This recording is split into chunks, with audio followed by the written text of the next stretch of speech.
media arm of the National Association of Government Approved Freight Forwarders, NAGAFF, operating under the Cargo Watch platform, has paid a courtesy visit to the Deputy National President, Seaport, Chief Afam Chukwuma, as part of its ongoing engagement with key stakeholders. The delegation was led by the National Public Relations Officer of NAGAFF, Dr. Chukwuma, accompanied by members of the NAGAFF Cargo Watch media team. Dr. Iwebuna said the visit aims to strengthen institutional relationships and gain first-hand insights into recent developments within NAGAFF and the broader maritime sector.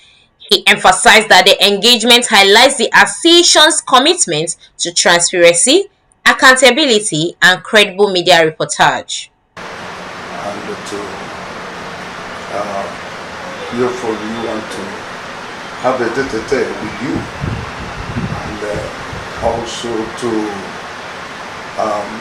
table some of the things, the areas who will need your assistance, and then hear from you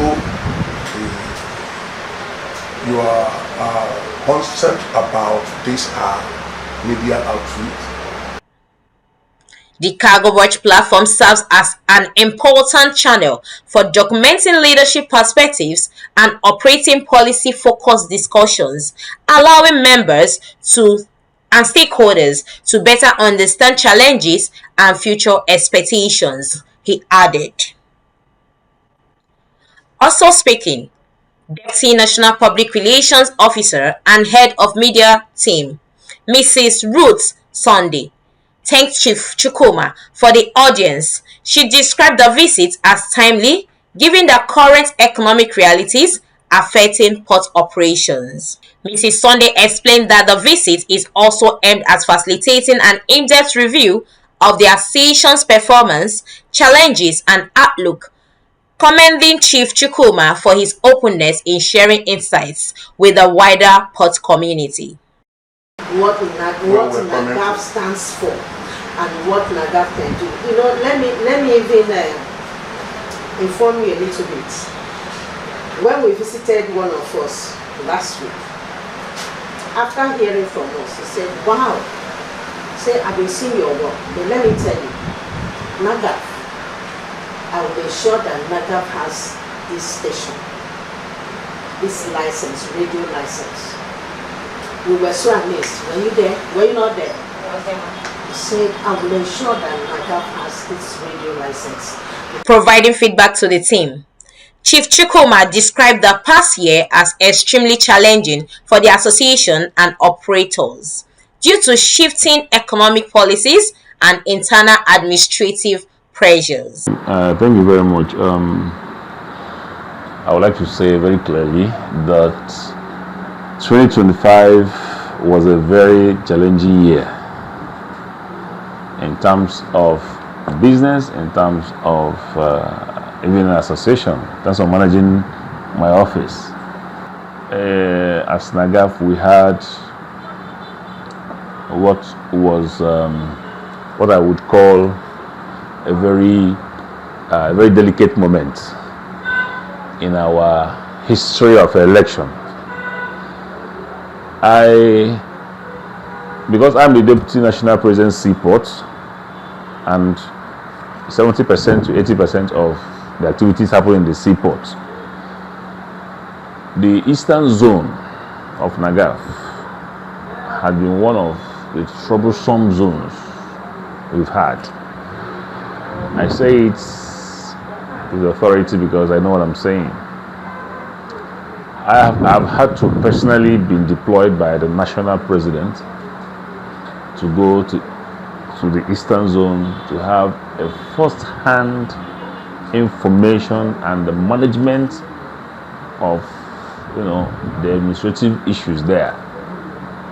And this led us to, this was prior to 2025, this led us to some changes and all of that. But at the end of the day, we thought we were succeeding until we came to last year agreement to now have an election that would bring stability and bring peace and bring what we all agreed, both the members there and all of us at the headquarters that this will be the way out, and we're working towards that, and it became what,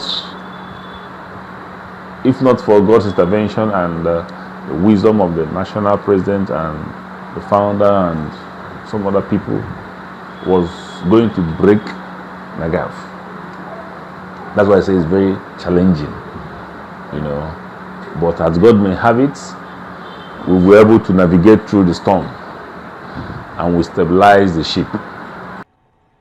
He highlighted the impact of exchange rate volatility on trade, noting that unpredictable currency movements and frequent changes in custom exchange rates made business planning difficult, reduced trade volumes, and forced some operators to scale down. I heard Chief Chukwuma expressed cautious optimism, pointing to relative stability in the exchange rate as a positive sign for restoring confidence and encouraging active trading.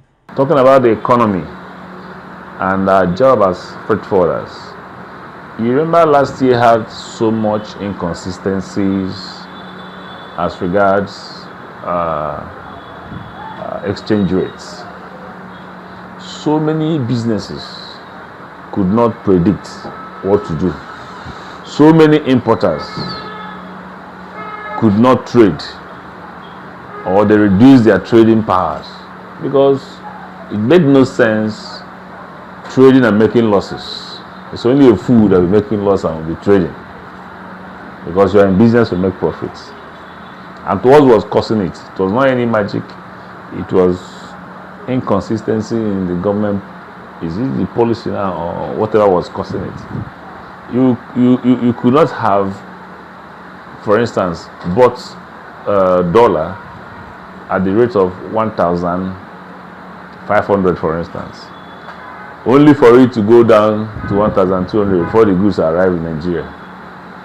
So by the time your goods are arriving, you're already losing 300 naira per unit. So those who bought at 1,002, how are you going to compete with them in the same market? I don't know if you're getting it. So that became the issue.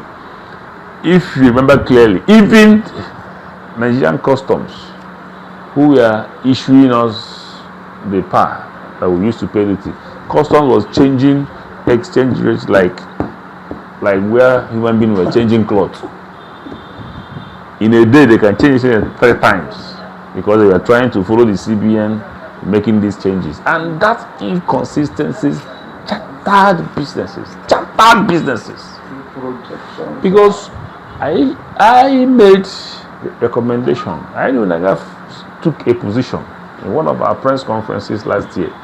We advised the Nigerian customs, for the purpose of trade, can we hedge this? Can we fix a rate at least for 6 months? He also stressed that White Houses are a civil obligation.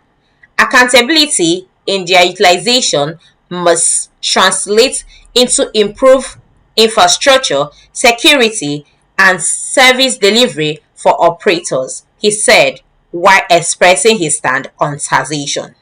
Yeah, well, the new tax law, people are still seeking understanding about that tax law.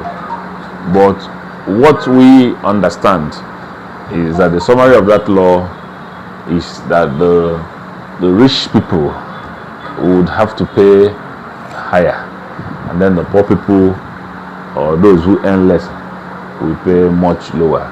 I think that is what we were told in the summary of that tax law. And people became apprehensive because we do not really understand what's going on. But then, tax is something that everybody should, not be afraid of, because it's a law, it's a condition, it's something that comes natural. In America, one of the greatest things you can commit against the government is to evade tax. Geraldine Anyang, reporting for NAGAFF Cargo Watch. For trusted maritime stories, follow NAGAFF Cargo Watch, like, comment, and subscribe.